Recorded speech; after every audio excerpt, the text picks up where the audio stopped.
కింద ఎన్నైతే మున్సిపాలిటీస్ ఉన్నాయో మరి కార్పొరేషన్లు ఉన్నాయో ఈ అమౌంట్ ఇచ్చిన తర్వాత కూడా ఎక్కడ వర్కులు నత్తనడక జరుగుతూ ఉన్నాయి. రాష్ట్ర ప్రభుత్వాన్ని నేను డిమాండ్ చేసేది ఒకటే ఏంటంటే ఇన్ని స్కీమ్స్కి అమౌంట్ వచ్చినా కానీ ఎక్కడ ఎస్టీపీ ప్లాంట్ కోసానికి ల్యాండ్ అలొకేషన్ లేదు, డంప్ యార్డ్ కోసానికి ల్యాండ్ అలొకేషన్ లేదు. ఎందుకంటే ఎప్పుడైతే ఎస్టీపీ ప్లాంట్ ఎక్కడైతే ల్యాండ్ అలొకేషన్ చేస్తారో అక్కడ ఎస్టీపీ ప్లాంట్ కట్టడానికి ఆస్కారం ఉంటుంది. అక్కడ కట్టడానికి ఆస్కారం ఉన్నప్పుడు ఏదైతే కార్పొరేషన్ అయినా మున్సిపల్ కార్పొరేషన్ అయినా మున్సిపాలిటీలైనా గ్రావిటీతోని వాటర్ పోవడానికి ఆస్కారం ఉంటుంది. వీళ్ళు చేసే పనులు ఏమవుతున్నాయంటే ఇంతవరకు ఎక్కడ ఏ మున్సిపాలిటీల్లో ల్యాండ్ అలొకేషన్ చేయకపోవడం చాలా దారుణం. గత ప్రభుత్వం తీసుకుంటే ఏదైతే అమౌంట్ ఇచ్చారో ఫేజ్ 1 కింద 833 కోట్లు ఏదైతే ఇచ్చారో ఆ అమౌంట్ కూడా మిషన్ భగీరథకు బదిలీ చేసిన దాఖలాలు ఉన్నాయి. మేము ఇప్పుడు ఏంటంటే మీరు కొత్త మున్సిపాలిటీలు చేస్తూ ఉన్నారు. మరి మున్సిపాలిటీలు చేస్తూ ఉన్నప్పుడు మున్సిపాలిటీకి అవసరమైన సదుపాయాలు ఏమేమి కావాలి? ఈ అమృత్ స్కీమ్ కింద ఇంత అమౌంట్ వస్తూ ఉన్నది, ఇంత అమౌంట్ను కరెక్ట్ యూటిలైజేషన్ ఎందుకు చేస్తలేరు? దీనికి మిషన్ భగీరథ కింద ఈ పైప్ లైన్స్ ఏవైతే ఉన్నాయో జల్ జీవన్ కింద పైప్ లైన్స్ అయినా, అండర్ గ్రౌండ్ పైప్ లైన్స్ అయినా, ఎస్టీపీ ప్లాంట్స్ అయినా లేదా డంప్ యార్డ్లు అయినా, ఈ డంప్ యార్డ్స్ కోసానికైనా ఇవన్నీ చేస్తే ఏమవుతుందంటే రాబోయే రోజుల్లో సీజన్ వ్యాధులు ఏదైతే ఉందో అది రాకుండా ఉండడానికి ఆస్కారం ఉంటుంది. వీళ్ళన్నీ ఏం చేస్తూ ఉన్నారు అంటే ఒకసారి ఓ నార్త్కి పోతుంది, ఒకటి ఈస్ట్కి పోతుంది, ఓ వెస్ట్కి పోతుంది. ఒక ఎస్టీపీ ప్లాంట్ కట్టిరనుకో ఎక్కడ ఏ మూలకైనా గ్రావిటీ ఆఫ్ వాటర్ అక్కడ పోతూ ఉంటుంది. ఆ వాటర్తో ట్రీట్మెంట్ చేస్తూ ఉంటాం. ఆ వాటర్తో చెట్లు పెంచడానికి ఆస్కారం ఉంటుంది. ఆ వాటర్తో పొల్యూషన్ తగ్గడానికి ఆస్కారం ఉంటుంది. ఆ వాటర్తోని ఏదైతే ఇప్పుడు వ్యవసాయదారులు ఉన్నారో మందులు యూటిలైజ్ చేయకుండా దీంతో మనం యూటిలైజ్ చేయడానికి ఆస్కారం ఉంటుంది. అందరూ ప్రతి ఒక్కరు యూటిలైజేషన్ చేసుకొని యూటిలైజేషన్ సర్టిఫికేట్ ఇస్తే కనీసం యూటిలైజేషన్ సర్టిఫికేట్ ఇవ్వకుండా కూడా వీళ్ళు ఉన్నారు.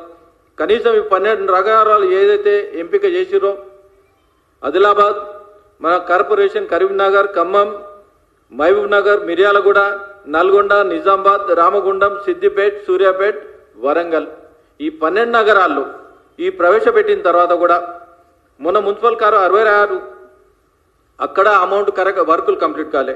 అదేవిధంగా రెండో పథకం కింద 12 మున్సిపల్ కార్పొరేషన్లు 66 ప్రాజెక్టులు వీళ్ళు స్టార్ట్ చేసారు.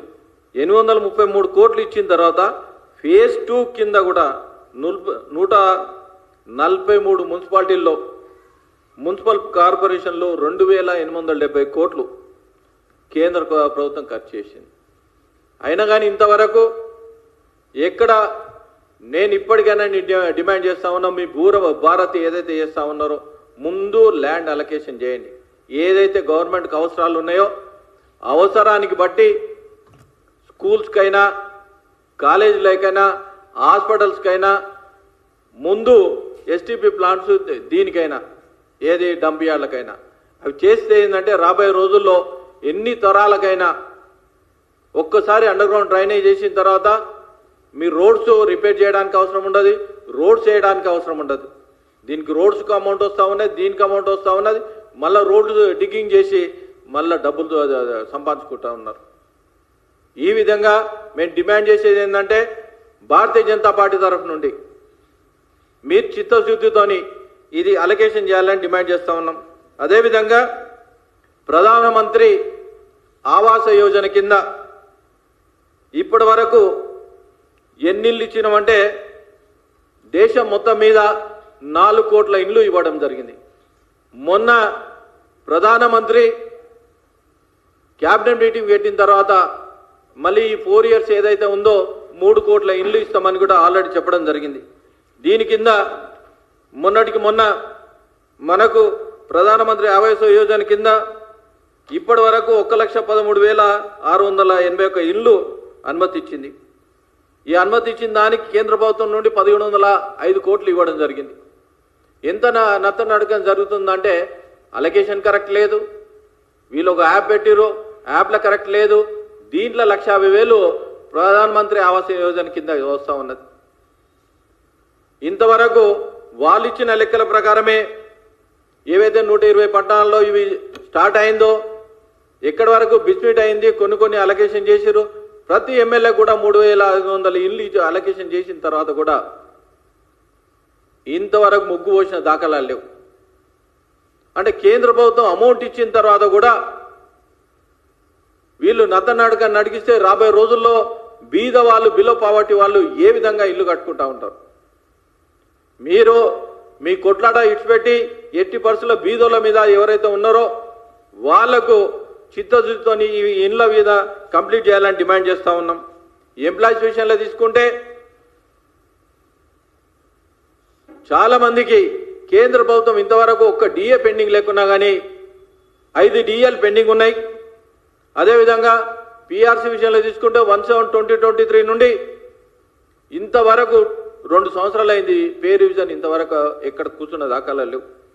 జీపీఎఫ్ విషయంలో తీసుకుంటే ఆ దాచుకున్న అమౌంట్ ఎవరైతే జీపీఎస్ కోసానికి అప్లికేషన్ పెడతారో పెట్టినప్పటి నుండి వాళ్ళ ఇంట్రెస్ట్ కట్ అవుతూ ఉంటుంది.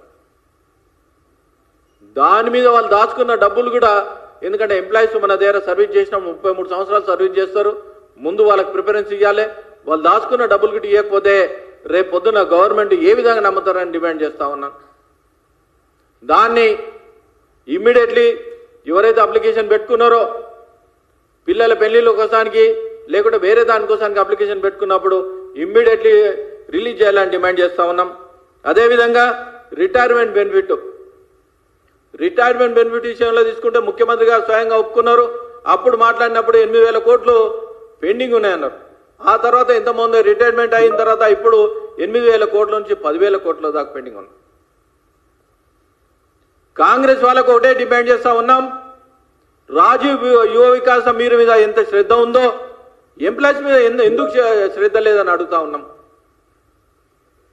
ముందు వాళ్ళు గవర్నమెంట్కు సర్వీస్ చేసిరో వాళ్ళది ఏదైతే ఉందో ప్రతి ఒక్కరు రిటైర్మెంట్ అమౌంట్ రావాలంటే కోర్టుకు పోయి తీసుకోవాల్సిన అవసరం ఉంది. అది కాకుండా ఏదైతే ఉందో మీరు ఆలోచన చేసి ఇమ్మీడియట్లీ ఏదైతే ఎంప్లాయీస్ ఉన్నదో వాళ్ళకి ఇవ్వాలని భారతీయ జనతా పార్టీ డిమాండ్ చేస్తా ఉన్నాం.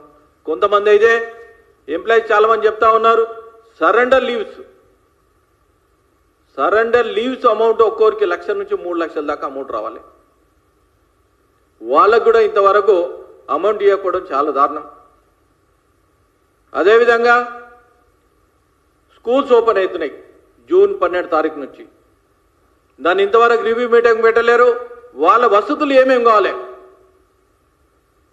దాన్ని కూడా మరి విద్య మీద ఎంత శ్రద్ధ ఉందో కాంగ్రెస్ గవర్నమెంట్కు దీన్ని బట్టి ఆలోచించుకోవాలి. నేషనల్ ఎడ్యుకేషన్ అమౌంట్ నుండి వీళ్ళకి ఎంత అమౌంట్ వస్తుందో ఆ అమౌంట్ చూసైనా కానీ ఏ స్కూల్లో టాయిలెట్స్ బాగాలేవు, ఏ స్కూల్లో రిపేర్ ఉంది, ఏ స్కూల్లో చేతులు పడిపోతా ఉన్నాయి, ఏ స్కూల్లో ఏ విధంగా మనము పిల్లల్ని జాయిన్ చేయాలి, ఏ విధంగా ముందుకు తీసుకుపోవాలి, దాని మీద ఇంతవరకు సమీక్ష మీటింగ్ పెట్టలేరు. మీరు ఇప్పటికైనా ఆలోచించి దీని మీద సమీక్ష మీటింగ్ పెట్టి విద్యార్థులకు ఏ విధంగా ఎన్రోల్మెంట్ చేయించాలి, ఏ విధంగా ముందుకు తీసుకుపోవాలి. మళ్ళీ ఇంకో డిమాండ్ మేము ఏం చేస్తా ఉన్నామంటే నేషనల్ ఎడ్యుకేషన్ పాలసీ మీరు ఇంప్లిమెంటేషన్ చేయాలని డిమాండ్ చేస్తా ఉన్నాం.